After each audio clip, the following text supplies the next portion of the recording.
Chaque année, c'est un rituel bien ancré dans la tradition de la commune de Tapuatea, la visite du maire Thomas Moutam, de son équipe communale et d'une équipe pédagogique, conduite par l'inspectrice de l'éducation nationale dans les établissements scolaires de la commune.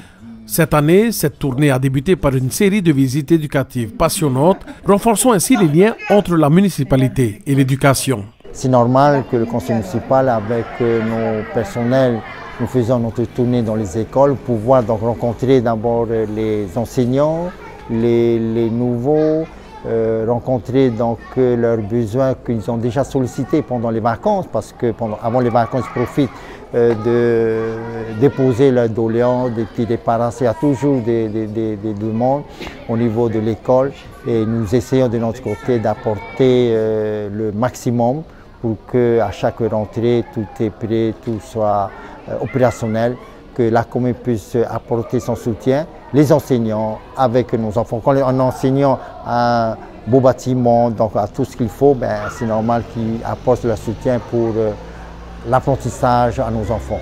La journée de visite a commencé à l'école Ahiata, qui accueille à la fois des élèves du primaire et de la maternelle.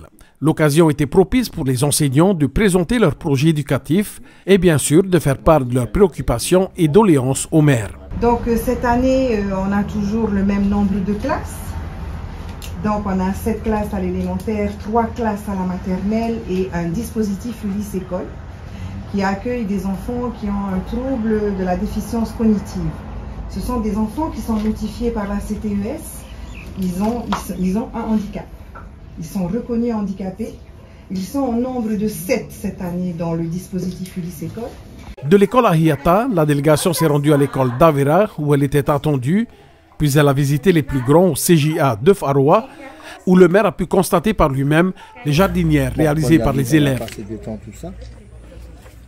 Les plaquettes, ça met plus de temps, parce qu'il faut gérer les graines aussi. Hein. Là, ils ont semé, voilà, on attend. Mais tout est prêt, les bacs sont prêts, ils ont mélangé la semaine dernière, voilà.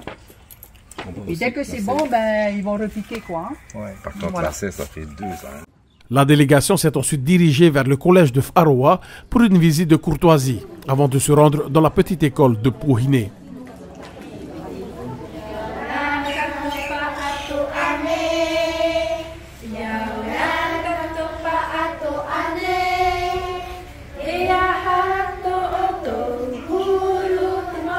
Oui, donc c'est important parce que c'est à ce moment précis que l'on va soumettre en fait nos doléances.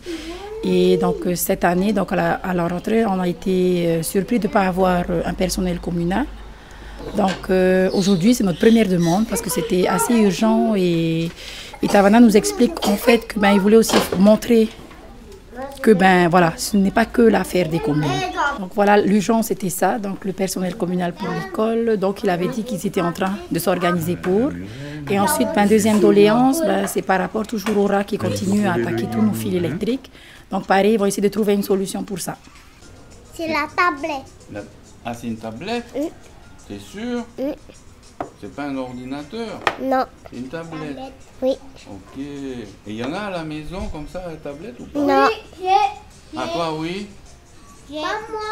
Moi, je n'ai pas. Ah, il y en a qui n'ont pas, hein? Moi, j'ai. Toi, c'est bien. Ok. Moi, je travaille seulement à ma maison. Bravo. Là, tu as combien de classes dans la même salle? 4 cours. Qui sont alors les CE1, les CE2, CM1, CM2. Il n'y a pas des parents d'ici, de Pouhiné, qui envoient leurs enfants à Outouroi? On est victime de ça, mais c'est du fait que les parents travaillent en ville. Il n'y en a pas beaucoup parce que la majorité des parents sont agriculteurs, pêcheurs. Il n'y en a pas beaucoup qui travaillent en ville. Et tu sens qu'au fil des ans, l'effectif des enfants diminue? Oui, quand même. Oui, on en a moins. Et c'est dû à quoi? Les familles, elles se rendent compte peut-être de la difficulté de la vie. Du coup, elles réfléchissent. Il y a moins d'enfants. Il y a moins d'enfants par famille, c'est ça. Autre nouvelle marquante de la journée pour la commune d'Opoa, c'est la nouvelle école en bord de mer qui est sur le point d'être inaugurée le mois prochain, en présence du gouvernement. Cette nouvelle infrastructure éducative marquera une étape significative pour la petite communauté d'Opoa. C'est important parce qu'il y aura plein de projets qui ont été mis en place en collaboration avec tous les partenaires, en collaboration avec la Chambre de l'agriculture, du service également lagonaire. où nous travaillons en collaboration sur un projet qui s'intitule l'école en santé au Ramitei.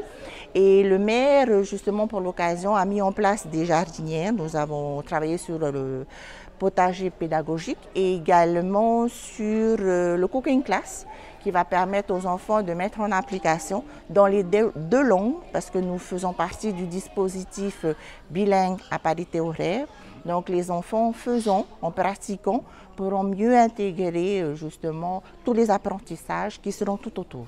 Il convient de noter que l'école d'Opoa, qui accueille à ce jour 130 élèves pour 6 classes, a une histoire impressionnante existant depuis 1911. Et l'ajout d'une nouvelle école en bord de mer contribuera à répondre aux besoins croissants de cette petite partie de l'île. Justement, le maire parlait également de tout ce qui est pêche. Donc avec les enfants, on va pouvoir travailler sur les animaux de la mer, de voir la protection du lagon, de pouvoir également pêcher des poissons, de travailler justement plus facilement sur toute la morphologie des animaux, qu'est-ce qui est différent par rapport à nous. Donc les enfants donneront beaucoup plus de sens, respecteront également l'environnement, puisqu'on est en plein dans le Rahui aussi. Donc ça va donner vraiment du sens à tous ces apprentissages. Cette visite du maire et de certains membres de son conseil municipal a démontré l'engagement de la commune envers l'éducation et le bien-être de ses élèves.